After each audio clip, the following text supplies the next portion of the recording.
ఆంధ్ర తెలంగాణలో తక్కువ ఫీజులతో high quality results ఇస్తున్న ఏకైక సంస్థ తిరుమల్ ఐఏఎస్ ఇన్స్టిట్యూట్. తల్లిని ట్రాప్ చేశాడు, కూతుళ్లను కూడా మోసం చేశాడు. ఇది పోకిరి చేసిన పని కాదు, ఆకతాయి అంతకంటే కాదు. బడిలో పాఠాలు చెప్పే మాస్టర్ గారి అకృత్యం. ఇప్పుడు ఆ టీచర్తో కలిసి వారి గుండెలు గుబేలమంటున్నాయి. ఎందుకంటే అతనికి HIV ఉందని తేలింది. అసలు ఎక్కడ జరిగింది ఈ దారుణం? ఏంటి ఆ కథ?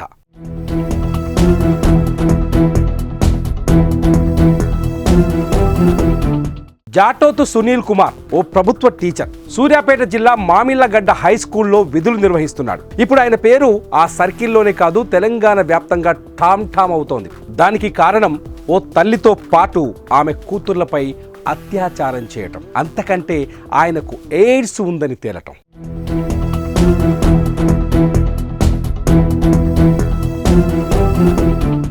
భార్యను కోల్పోయిన సునీల్ కుమార్కు సూర్యాపేట భగత్ సింగ్ నగర్కు చెందిన ఓ మహిళతో 2018లో పరిచయం ఏర్పడింది. భర్తకు దూరమైన ఆమెతో అప్పటి నుంచి వివాహేతర సంబంధం కొనసాగిస్తున్నాడు.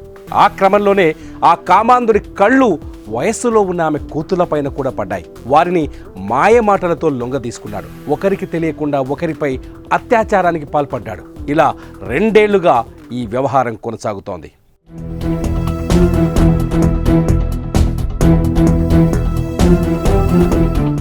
ఇటీవల అనారోగ్యానికి గురైన సునీల్ కుమార్ రక్త పరీక్షలు చేయించుకోగా HIV పాజిటివ్గా తేలింది. దీంతో ఆ మహిళల్లో ఆందోళన మొదలైంది. ఇంతలోనే ఆమె కూతుర్లు వచ్చి తమపైన కూడా ఆ నీచుడు అత్యాచారం చేశాడని చెప్పడంతో గుండె ఆగినంత పైంది. అతడి అకృత్యాలపై ఆ మహిళ పోలీసులకు ఫిర్యాదు చేయగా పోలీసులు టీచర్పై పోక్సో కేసు నమోదు చేశారు. అలాగే తల్లి కూతులకు కూడా HIV టెస్ట్ చేయించేందుకు శాంపిల్ సేకరించారు. ఆ కామాంధుడు ఆ తల్లి చేసిన తప్పు ఆ ఇద్దరి కూతుళ్లకు శాపమైంది. ప్రస్తుతం ఈ ఇద్దరి వయసు 15 ఏళ్ళు 19 ఏళ్లే. ఆ టీచర్ మాటలకు లొంగిపోవడం వారికి కూడా తప్పే, కానీ ఆలోచన లేని వయసు వారిది. ఇద్దరు మైనర్గా ఉన్న సమయంలోనే కాటేశాడు ఆ కామాంధుడు. వారికి కూడా టెస్టుల్లో పాజిటివ్ వస్తే జీవితం అగమ్య గోచరమే.